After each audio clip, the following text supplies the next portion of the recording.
May I invite respectfully His Excellency Mr. Peter Obi, CON, to say where we are going.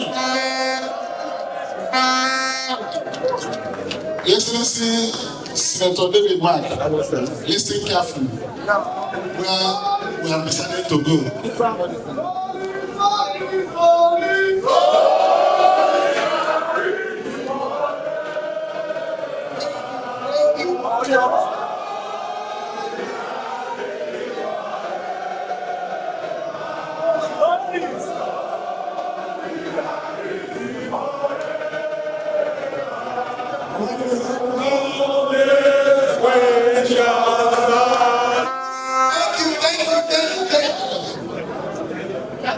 Let me start by just recognizing two of our distinguished, some of our distinguished that are here. Have a nice party chairman, our own dear senior brother, distinguished Senator David Mark. The chairman of our occasion and our dear father, Chief Simon Okeke, and all the elders that are here, because all the ex-governors here, apart from maybe my junior brother Emeka, and all my seniors. Let me say, on all protocols, very respectfully and duly observed. There's two juniors there. So, I let me recognize all of them. I said all protocols very duly observed. Today is an important day. Today is the last day of 2025.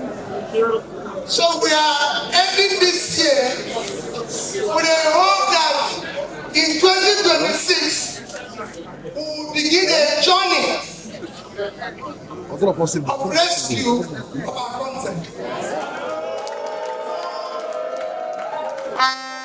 Socio-economic development that will be unifying and inclusive.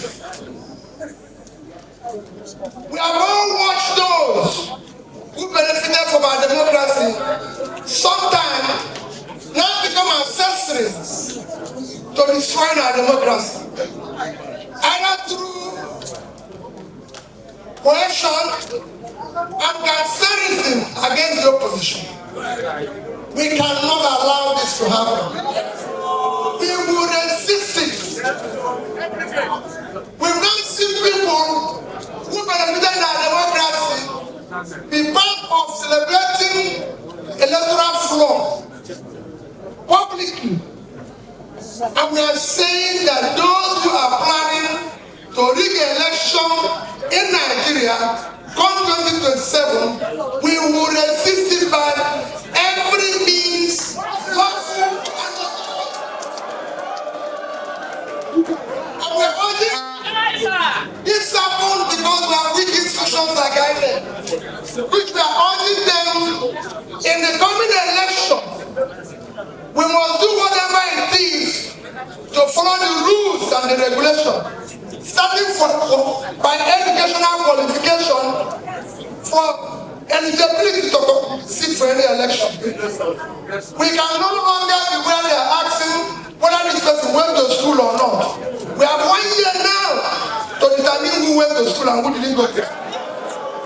We have 1 year now for people who don't know the school they attended. And when they left those schools, we don't want it to be something we go to court after election. They say it's free election matter. We have free election situation now to verify everybody who wants to contest the election in Nigeria. And we must follow that. Our commitment about Nigeria. In all my thought and everything, we are committed to a better Nigeria, and we found all the studies that we have followed religiously, and I'm going to mention a few to tell you why it is important what we are doing here today and why we must follow it, and know that two things are critical if we are going to turn around Nigeria. We must stay united. Nigeria today is not united. We must must ensure the unity of the country. We must ensure we have competent leadership. And followed by studies of where we have conflict, where we have strife, where there is disunity, and where there is unity, and what is brought about. Because of it, I've read several books in it, but I'm going to cite one which Professor Tommy knows very well. He took me to visit one of the best authors who wrote on conflict resolution and transformation. Because we're talking about transforming our country. And that took me to read a book by Professor Nico Fox of California University. And after reading that book, met with him alongside Professor Tommy, and after listening to him, I decided, for the interest of what happened in Rwanda, to visit Rwanda. And sat down, had the opportunity of sitting down with Paul Kagame to listen what he did in reconciling and transforming that society, which showed me hope that it can happen here. And all the things we looked at what he did, it is evidence that in 1995, if you look at it, the GDP per capita of Rwanda is $227. Today, it is $1,100. A growth of over 500%. While our own country, in 1995, the GDP per capita of $1,225, today we are below 1,000. 30 years after, for the giant of Africa. We cannot continue this way. People are in pain. That is why we are coming to talk about how do we unify our country. Following that particular visit and the differential showing the development of this country, I decided to go further. That took me to read another book, Growing Apart, which is a book about Indonesia and Nigeria. Indonesia and Nigeria have the same similarity in population, high population, cultural, economic structure, everything. However, after reading that book, I decided I'm going to take a tour of the United States to meet with Professor Louis personally. When I sat down with him, what he told me was more revealing and shocking than what I read in the book. And I decided to take a trip to Indonesia to see what they did. That took me to meet with the Minister of Planning of Indonesia, Minister of Education, Minister of Small Business, Minister of Small Villages, Minister of Health, and met the Vice President and the most celebrated president in Indonesia, Joko Widodo, to know what they did. When you do all this, one thing is very clear: unity and competent leadership. Unity and competent leadership. And if you follow what they have been able to do, today Indonesia is a commendable success. Where they move now, they become one of the over 1 trillion economy. The first in Southeast Asia, about 1.4 today, and the biggest economy in Southeast Asia, with per capita of $5,300. When Nigeria, again lamentably, is today our GDP have halved from what it was 10 years ago to 240 and below 1,000 per capita. What did they do differently? Competent leadership and unity have shown what it can do. In all the studies, like I said, Following that, you've listened where somebody who was a Nobel Peace Prize said that's Nigeria knows what to do to prosper. The 2024 Nobel Peace Prize winner in economics said Nigeria knows what to do to prosper, but they refused to do it. Was James Robinson of Chicago University. I've spent 3 hours with him in Chicago University to listen about what he has to say. It all boils down to unity, competent leadership that have capacity, has commitment and compassion to change socio-economic of the country. That is what we are lacking. And that's what we need to change. What they did is not rocket science. It can be done here and get the same result. It is not rocket science. I've studied it, I've followed it all over. One thing that is common about all these leaders is that they build consensus of the people. And how do they do it? By being honest to them and telling them the truth. A leader must speak the truth. A leader must be trusted. A leader cannot be part of telling people one thing and doing the opposite. You must do the same thing. If you must have people to fast, you should not cease. Whatever you tell the people to do, leader must show. We can no longer sit in a country where our leaders tell us lies. We cannot, they are truthful people, they live a life of trust. And that is what is lying here. We have a situation where we said we are fighting corruption, but we have fundamental corruption in front of us. We have a situation where we have closed our shop, chasing thieves, and allowing other people to back whatever remain in the shop away. We borrowed more money that we have ever borrowed. We saved all the money we are supposed to save, and yet our people are dying of hunger. There's insecurity. Nigeria has never seen this level of insecurity. We have never seen this level of hunger. We have never seen this level of division, where our country is so divided that we are point of hating each other. I have traveled all over the place.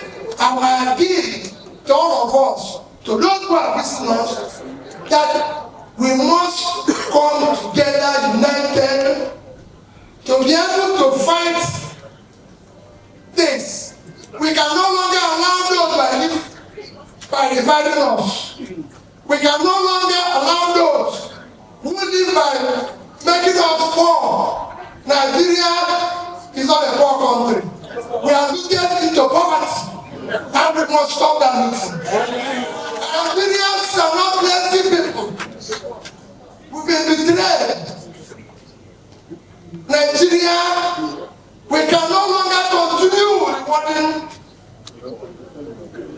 criminals. We can no longer allow normalizing what is not normal. We must then change it. And to change it, we must come with unity of purpose. When I'm talking about tax regimes, how can you, everybody who knows about physical policy, knows about tax the social contract. A social contract that when you empower your people, they become more productive and they pay you more tax. How can you tax people who are unemployed? We have 130 million people living in multinational poverty. We have 80 million Nigerians, young Nigerians who are unemployed. And you're talking about tax. You can't grow revenue when people are starving. You cannot grow revenue by throwing people into poverty. You must grow revenue is a bank account. You must pay in before withdrawal. These people are withdrawing without paying anything here. That must stop. And all of us here have a destiny to be part of that. To be part of that challenge. That's why we're here. We can't just say we are joining party. Where are we joining party? Are we joining party to continue the same criminality? Are we joining party to change that? We have become a crime scene. We are now called fantastically corrupt. We are now called disgraced nation. We now use everything. And now have gone round the whole state. I've been to IDP camps in Benue, in Plateau, in places where those who are in government fear to go, or even fail to acknowledge publicly. Denying it, I've been there. I see the people's pain. I see their pain all over. So we must turn around our country. God gave us everything. No country in the world that I can imagine that have what Nigeria has today. How can we be hungry? A country of 923,000 square kilometers. Today we are importing rice. Because I'm telling you, rice is cheaper. We are importing the rice that makes our rice cheaper. From other countries, clean our farmers. When we should be doing it. Tiny country like Bangladesh. Bangladesh, a country with about 1/6 of our size, high population as we are, is producing 10 times what we are producing. In fact, we can compare Bangladesh with our two biggest states. Bangladesh is less than 160,000 square kilometers of land. Our two biggest states, Naija 76.3 and Borno 70.8, is about the size of Bangladesh. And we have a population of 171 million, yet they are producing 10 times the amount of rice we produce. That is unacceptable. We must change this. And that is why we are coming to say that we want to start turning around the country from consumption to production. Yes. A new Nigeria is possible. And we cannot make it up. We can break down what is there. So all of us that are gathered here, I've been part of this coalition from day one. Because I've heard people say he's trying to defect or join party. I was part of this coalition from day one. So people know I was part of it when it was being discussed. I was part of it when it was launched. I am saying that we are now calling, I thank all my leaders that are gathered here. You must have leaders. If you must be seen as a leader tomorrow, have leaders here. Atiku is here. Is here. Some is here. Ben is here. All these people are mentioning today, as you know, Abani is here. And now these are people who are my senior in age, in politics, in everything. And I'm telling them that we say we'll be a family. We are not going to be a family of crime. We are not going to be a family to deprive other people. We are going to be a family of change. A family that will rescue Nigeria. That is what the family is all about. We want people tell us story in midst of plenty and we're hungry. So we have all come together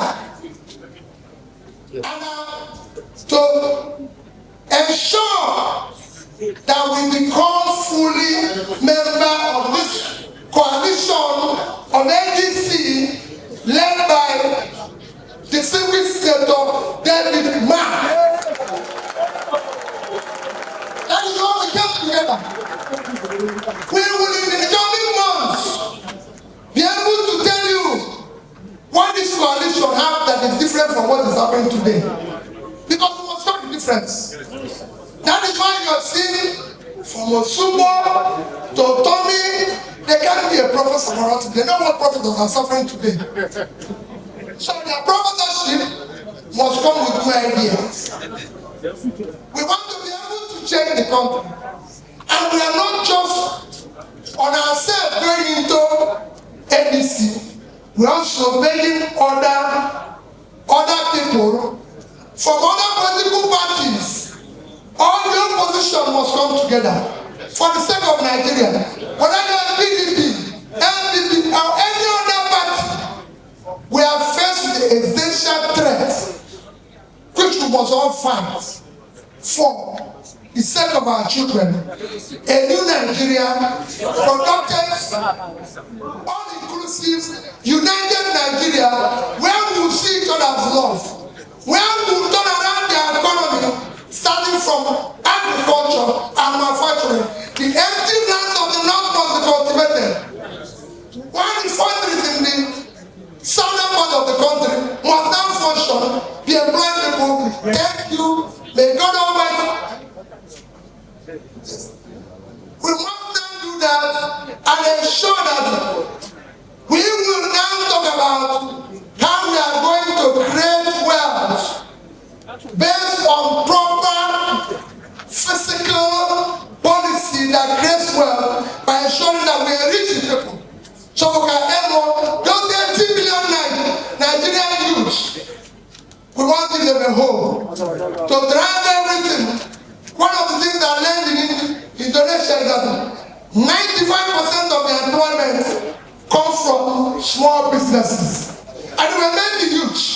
I went everywhere to see what they are doing. And it can be done in Nigeria. Imagine when we empower 80 million youths. And those 80 million youths either employ themselves or have one more person. We won't talk about unemployment in this country. Yes, sir. That's what we are doing. And we have people, senators here, dignitaries here. Look at us. We have Ostobu here. He has been advising on the economy. We want that he has advice to work on it. We look at the name of Ostobu. There's so many of you that are gathered here. Let us come as a family under the ADC coalition led by David Man to turn around our dear country, to stop this lamentation, to stop this crying, to make sure that people in Nigeria can go back to their houses, go back to their farms, to make sure that no Nigerian wakes up hungry. Thank you and God bless all of you.